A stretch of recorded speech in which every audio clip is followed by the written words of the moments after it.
مد کا لغوی مطلب ہے دراز کرنا، لمبا کرنا۔ مد کی دو بڑی اقسام ہیں، ایک کو کہا جاتا ہے مد اصلی اور ایک کو کہا جاتا ہے مد فرعی۔ اصل کہتے ہیں جڑ کو، بنیاد کو، جبکہ فرع کہتے ہیں شاخ اور تنے کو۔ تو ایک مد ہے مد اصلی اور ایک مد ہے مد فرعی۔ اب اس کی تعریف سمجھ لیجیے گا، مد اصلی کون سی ہوتی ہے؟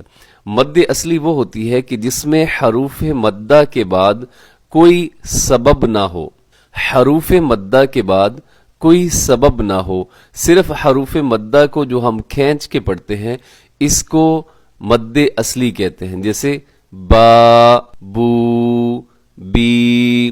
اب اس کو مد اصلی اس لیے کہا جاتا ہے کہ اگر آپ اس کو نہ کھینچیں، یعنی یہاں پہ مد اصلی نہ کریں تو یہ حرف ختم ہو جائے گا۔ کیسے؟ اگر آپ یوں پڑھیں با، بو، بی، تو آپ نے با کے بعد جو الف ہے وہ آپ نے ختم کر دیا، اسی طرح با کے بعد جو واو ہے وہ بھی آپ نے ختم کر دیا، اور با کے بعد جو یا ہے وہ بھی ختم کر دیا۔